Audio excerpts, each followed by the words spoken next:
इतरः कृष्णवर्णाश्च चतुर्हस्ता विमानगाः यष्ट्यक्षसूत्रकरका अभयाढ्यास्तान् नमाम्यहम्।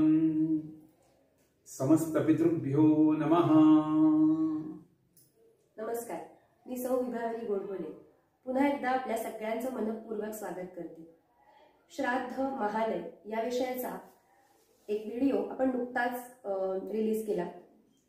त्याच व्हिडिओचा दुसरा भाग आपण श्राद्धाविषयीचे जे प्रश्न आहेत किंवा शंका समाधान म्हणूया, तर आज आपण त्या विषयावरती चर्चा करणार आहे। गुरुजी नेहमीप्रमाणेच आपल्याला छान मार्गदर्शन करतील। आता आपण प्रश्नोत्तराला सुरुवात करू।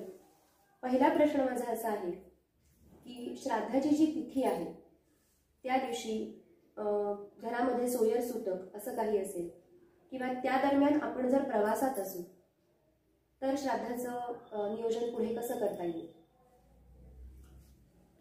असं सांगितलेलं आहे की श्राद्ध कर्म जे करायचे ते अत्यंत पवित्रतेने करायचे, म्हणून त्या काळात जर सोयर सूतक असेल किंवा श्राद्धकर्त्याची पत्नी सुद्धा रजस्वला असेल, बाहेर असेल, तर त्या काळात श्राद्ध करायचं नाही। आणि मग ते सोयर संपल्यानंतर, सूतक संपल्यानंतर, शुद्धी झाल्यानंतर, घरामध्ये पंचगव्य प्रोक्षण करून झाल्यानंतर किंवा शुद्धी कर्म म्हणून जे सांगितलंय ती गोष्ट करून झाल्यानंतर मग श्राद्ध करायचं।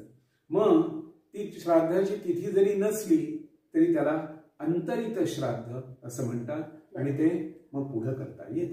आणि त्याचा साधारण किती कालावधीपर्यंत आपण ते करू शकतो? आता हे बघा, सोयर किंवा सूतक हे 10-12 दिवस, 10 दिवस तर असणारच आहे। बरोबर। एक 15 दिवसापर्यंतचा कालावधी योग्य आहे। बरोबर। त्यानंतरचा अगदी कॉमनली विचारला जाणारा प्रश्न की आम्ही दोघं जण भाऊ आहोत पण आम्ही वेगवेगळे लांब लांब राहतो, तर फक्त मोठ्या भावालाच अधिकार आहे का श्राद्धाचा? म्हणजे काही कारणांनी आम्हाला एकत्र श्राद्ध करणं शक्य नाहीये, तर आम्ही दोघंही आपापल्या घरी श्राद्ध करू शकतो का? उत्तम प्रश्न आहे। असं आहे की 4 भाऊ आहेत पण वेगवेगळ्या ठिकाणी राहतात। बरोबर। एक हैदराबादला आहे, एक मुंबईला आहे, आणि एक टेक्सासला आहे, आणि एक लंडनला आहे, आणि त्यांना श्राद्ध करायचंय। या चौघांनाही श्राद्ध करता येतं। आणि फक्त एकाच गावात राहत असले, सध्या एकत्र कुटुंब पद्धती नाहीये पण एकाच गावात राहत आहे आणि येऊ शकत असतील तर मग त्या दिवशी एकच श्राद्ध करायचं आणि दुसऱ्यांनी तिथं उपस्थित राहिलं की काम झालं। पण हे सगळे जर स्वतंत्र वेगवेगळ्या ठिकाणी राहत असतील तर त्या चौघांनीही श्राद्ध किंवा दोघांनीही श्राद्ध केलं पाहिजे।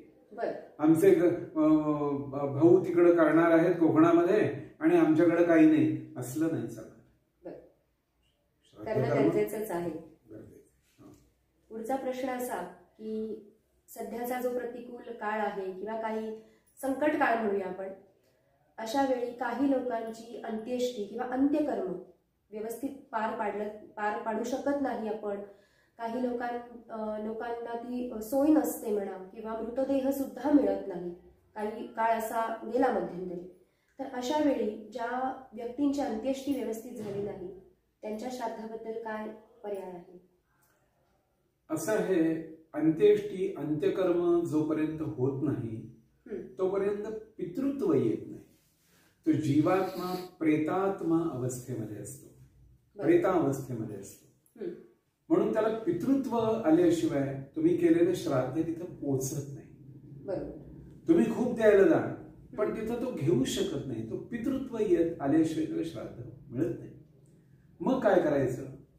तर तुम्हाला श्राद्ध तर करायचंय, म्हणून आपल्याकडे धर्मशास्त्राने पालाश विधी नावाचे विधी सांगितलेले आहे। एखादा माणूस परागंदा झालेला असेल, एखादा माणूस विमान अपघातात गेलेला असेल, एखादा माणूस घरातून निघूनच गेला आणि तो झाली अजून बरीच वर्ष झाली आलाच नाही, मग काय करणार आहे तुम्ही? 12 वर्ष त्याची वाट बघावी आणि मग त्याचं श्राद्ध कर्म करायचंय, त्याचा पालाश विधी करायचा, बरं का. तद्वतच ही जी मंडळी आहेत, कुणी गेलेली आहे आणि ज्यांचा देहही मिळाला नाही, काही नाहीये, त्यांच्यासाठी पालाश विधी करायचा, त्यानंतर एक नारायण बली करायचा, तो विधी सांगितलेला आहे. आणि त्यानंतर आपण श्राद्ध कर्म करू शकतो. पण हे करणं अत्यावश्यक आहे. आपल्या प्रिय व्यक्तीला असं कुठल्या तरी पिशाच्या अवस्थेमध्ये, प्रेतावस्थेत सोडणं आणि आपण सगळ्या सुखांचा आस्वाद घेणं हे फार चुकीचं आहे. त्यांचे शाप आपण घेऊन बसतो, म्हणून तशी गोष्ट करायची नाही. आणि जे सांगितलं ना की एखादा माणूस खूप गेलेला आहे दूर, युद्धात मध्ये वगैरे अशा गोष्टी झालेल्या आहेत, परागंदा झालाय, मग 12 वर्ष वाट बघायची, त्यानंतर श्राद्ध करू शकता तुम्ही, त्याचा विधी करून. आणि कदाचित असंही होतं की 12 वर्षांनी सगळं झालं, श्राद्धही केलं, सगळं झालं आणि 15 वर्षांनी तो माणूस परत येतो. मग त्याला सांगितलेलं आहे की त्या माणसाला आनंदोत्सव करून घरी बोलावून आणावा, क्षौरकर्माने सर्व गोष्टी कराव्या. इतकंच नव्हे तर त्याची पत्नी हयात असेल तर तिच्याबरोबर तिचा पुन्हा विवाह होम करावा. आणि मग तिथं काही कुठला दोष राहत नाही. धर्मशास्त्र फार खोलात विचार करत असतं, पण श्राद्ध कर्माला मात्र ही गोष्ट इतका सखोल विचार करून नियम बांधले गेलेत असं म्हणूया. एक वेगळा प्रश्न की संन्यासी जी लोक असतात किंवा जे गुरु असतात, आपण ज्यांना गुरुस्थानी मानतो, त्यांच्या श्राद्धाला वेगळं कुठलं नामाविधान आहे का? त्याचं स्वरूप काय असतं? विधिवत संन्यास घेतलेली जी मंडळी असतात त्यांच्याकरता समाराधना, पुण्यतिथी असा एक वेगळा विधी दिलेला आहे. आणि ज्यांनी संन्यास घेतलेला नाहीये पण ते गुरुस्थानी आहे, त्यांचा श्राद्ध कर्मच करायचा आहे. म्हणजे शिष्याला तो अधिकार आहे आपल्या गुरूंचा? हो, शिष्याला अधिकार आहे. पुढचा प्रश्न असा की एखादी व्यक्ती आहे, त्याला अपत्य नाहीये, तर तो गेल्यानंतर, ती व्यक्ती गेल्यानंतर त्याच्या आप्तजनांपैकी कोणाला त्याच्या श्राद्धाचा अधिकार असेल? असं आहे की सगळ्यात पहिला अधिकार मुलाला दिलाय.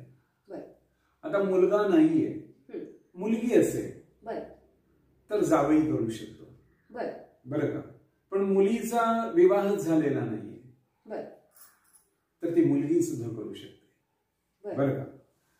आणि मुलगाही नाही, मुलगीही नाहीये, लग्न झालेलं आहे, पत्नी आहे, तिला सुद्धा श्राद्ध करायचा अधिकार आहे, बरं का. हा, भाऊ आहे, चुलत भाऊ आहे, अमुक आहे, तमुक आहे, हे करू शकतात. पण सध्याच्या काळात स्वतःच्या वडिलांचं श्राद्ध करत नाहीये तर दुसऱ्याचं कोण करणार?